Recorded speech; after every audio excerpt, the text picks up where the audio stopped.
नमस्कार, मैं नीतीश बरदाज, आप देख रहे हैं एनबी न्यूज। मैं बिहियां से जुड़ चुका हूं और ये जगदीशपुर अनुमंडल में है। चलिए मैं जुड़ता हूं खास बातचीत के क्रम में। भाजपा नेता हैं अरविंद पांडे जी। नमस्कार सर, हमारे चैनल पर स्वागत है आपका। नमस्कार, आपके चैनल के सभी दर्शकों को हार्दिक हार्दिक शुभकामनाएं और स्वागत। 2025 का चुनाव आने वाला है, कैसी तैयारी चल रही है आप लोगों की? भारतीय जनता पार्टी दिन से और साल से तैयारी नहीं करती है। भारतीय जनता पार्टी 24x7 हरदम तैयारी में ही रहती है। भारतीय जनता पार्टी का सबसे मूल यही सिद्धांत है कि जितने अपने को राजनीति करने वाले लोग मानते हैं कि हम राजनीति करते हैं, तो भारतीय जनता पार्टी में किसी पद पे हो, पर डे उनका कार्यक्रम चलता ही रहता है। या जो भी कार्यक्रम हम लोग का हो, बूथ का काम करना हो, संगठन का काम करना हो, जनता की काम करना हो, पर डे राजनीति करने वाले जितने व्यक्ति हैं वो लोग लगे ही रहते हैं। एनडीए गठबंधन की सरकार अभी है, पर इसके पहले महागठबंधन की भी सरकार रही।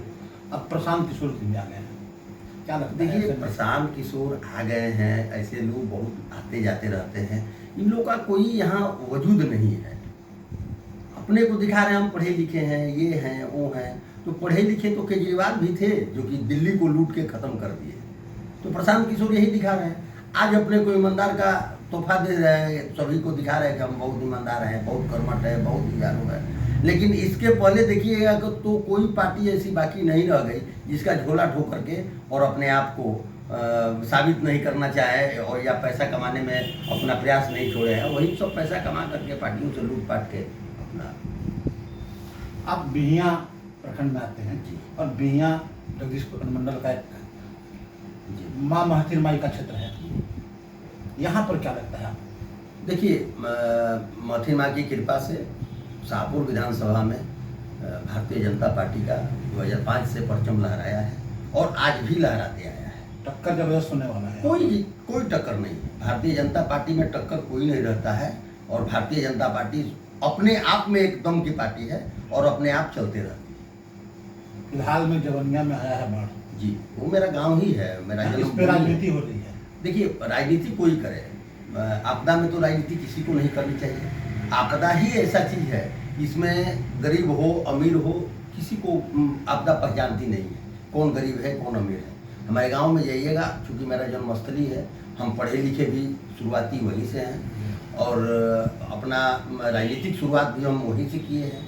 तो हम उसके विषय में अब कितना हम बता सकते हैं, आप खुद ही समझ सकते हैं कि जहाँ मेरा जन्मभूमि मेरा कर्मभूमि रहा है वहाँ का क्या कितना तक हम बता सकते हैं। राजनीति करने वाले तो कहीं कर सकते हैं, अपने घर में भी राजनीति करते हैं, तो करते रहें लोग, लेकिन आपदा में राजनीति नहीं करें। गरीबों के घाव पे मरहम लगाने की जगह नमक न छिड़के, हम सभी से आग्रह यही करें। सांसद महोदय लोकसभा में आवाज उठाए थे कि बालू कटाव हो रहा है। ये तो झूठ मूठ का।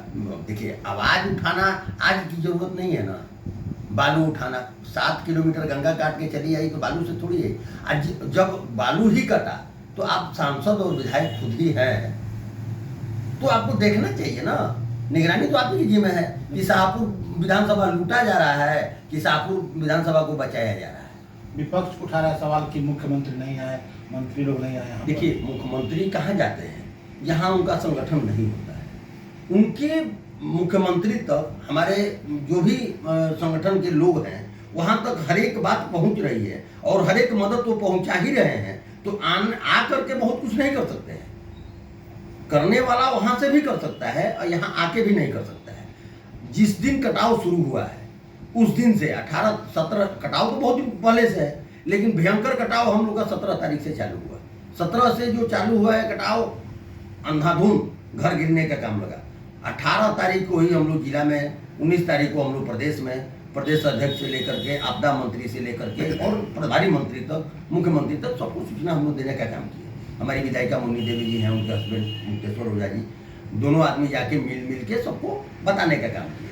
बता करके उन लोगों के द्वारा यहाँ पे प्रशासन को निर्देशित किया गया। प्रशासन उसी समय से मुस्तैद होकर के और वहाँ पे लंगर की व्यवस्था, 24 घंटा बिजली चले इसके लिए जनरेटर की व्यवस्था, जितने विस्थापित हुए बांध पर उन लोगों को तिरपाल की व्यवस्था, जितने पशु वहाँ पे लेके हम लोग आए उसका चारा की व्यवस्था, जितने लोग वहाँ पीड़ित आए हैं उन लोगों का स्वास्थ्य सुविधा के लिए जिला टीम से लेकर के और हम लोग का शाहपुर रेफरल अस्पताल तक सभी डॉक्टर वहाँ पे जाकर के कैंप किए हुए हैं। वहाँ एम्बुलेंस लगी रहती है, हर एक तरीके का सुविधा मिल ही रहा है। तो मुख्यमंत्री आकर के वहाँ तो और कुछ कर नहीं सकते हैं। अभी तो कोई सरकार हो, आपदा तो रोकने का किसी का हैसियत नहीं है। यहाँ तो ठीक है, हम लोग बाढ़ के कटाव में है, अभी देख रहे हैं उत्तरकाशी में क्या हुआ। तो ये आपदा है, ये कहीं आ सकता है, बिहार में भी आ सकता है, कलकत्ता में भी आ सकता है, दिल्ली में भी आ सकता है, कहीं भी आ सकता है। इसी पर विपक्ष बार बार सवाल उठा रहा है। विपक्ष का काम ही क्या है? उसके पास मुद्दा तो कुछ है नहीं। विकास मुद्दा एक जनता के प्रति अगर कोई भावना रखे तो विकास ही एक मुद्दा होता है। अब विकास देख ही रहे लोग कि नरेंद्र मोदी की सरकार में हो रही है। नरेंद्र मोदी चिट्ठी से लेकर के और हाथी तक का विकास करने का प्रयास कर रहे हैं और हो रहा है। वो लोग पुनरीक्षण पर सवाल उठा रहे हैं। क्या करेंगे? वो तो बेईमानी करके ही आज तक जीते हुए हैं लोग। उन लोग देख रहे हैं कि तो हम लोग 50 जगह नाम चढ़वा के गलत गलत आदमियों को रखे हुए हैं। उन लोग का नाम रहेगा तो हम लोग चुनाव जीतेंगे और नहीं रहेगा तो हम लोग चुनाव हारेंगे। तो पहले ही वो हार मांग चुके हैं। देख रहे हैं गलत गलत अपना मेरा नाम कट गया, जबकि उनका नाम प्रदर्शित हो गया कि उनका नाम नहीं कटा है। वो आदमी का नाम क्यों कटेगा?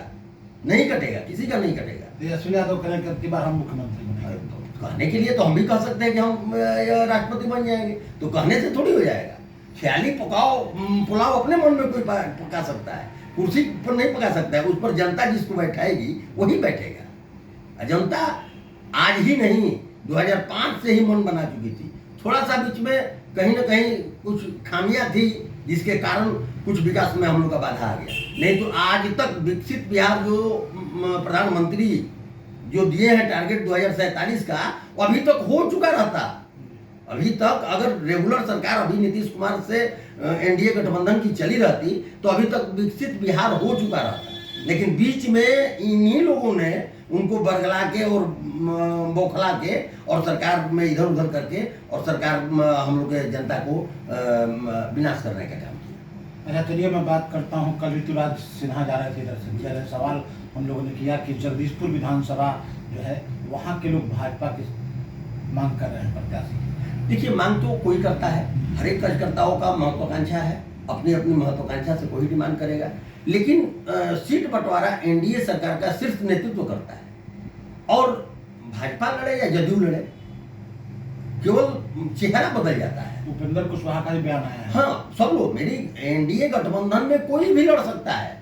ये हम आज भी नहीं कह रहे हैं कि जदयू लड़ेगा, कि भाजपा लड़ेगा, कि उपेंद्र कुशवाहा जी लड़ेंगे, कि रामविलास आपका चिराग पासवान जी लड़ेंगे, मांझी जी लड़ेंगे। कोई लड़ सकता है। एनडीए मतलब एक, एनडीए में नीतीश कुमार के नेतृत्व में हम लोग को चुनाव लड़ना है और नीतीश कुमार जी के नेतृत्व में जो भी डिसीजन लिया जाएगा कि जिस विधानसभा में अमुक केवल कैंडिडेट चुना जाता है, पार्टी तो एक ही हो जाता है। एनडीए मतलब पार्टी, भारतीय जनता पार्टी हो या जदयू हो या जो भी हो, रालोसपा हो, जो है सब लोग एक है। हम लोग एक होकर चुनाव लड़ते हैं। कहीं टक्कर मिलने वाली है इस बार? कहीं नहीं, कहीं नहीं, कोई नहीं है टक्कर में। क्यों पड़े हो चक्कर में? कोई टक्कर में नहीं है, कहीं टक्कर नहीं है। 2005 से लेकर के आज तक बता रहे हैं, जब जब नीतीश कुमार जी हम लोग के साथ रहे हैं, नीतीश कुमार जी के साथ हम लोग रहे हैं और प्रधानमंत्री जो विकास करके दिखा दिए हैं, अभी के डेट में कोई एनडीए सरकार को कहीं से हिलाने वाला नहीं है। ये तो यहाँ हमारी सरकार बनी हुई है, हम लोग तो पत्थर पे जमा के दिखाए हैं जी। जहाँ पे सरकार कभी नहीं बनी थी वहां भी हम लोग बना के दिखाए हैं। इस बार विश्वास है कि फिर आएगी 100%, 1001%। 225 का जो नारा हम लोग लेकर चले हैं, तो इस बार 225 आएंगे। कोई चक्कर में पड़ने की किसी की जरूरत नहीं है। सब लोग ऐसे ही टाए टाए टाए करके फिस हो जाएंगे, ऐसा कुछ नहीं है। भारतीय जनता पार्टी अपने मुस्तैदी से जरूर चुनाव लड़ रही है, लेकिन एनडीए गठबंधन एकदम मजबूत है। एनडीए गठबंधन में कहीं किसी प्रकार की खोट नहीं है। चलिए, बहुत कुछ बातें की, अब देखते हैं आने वाला समय बताएगा क्या कुछ होता है। तब तक देखते रहिए एनबी न्यूज और नीतीश भारद्वाज। नमस्कार।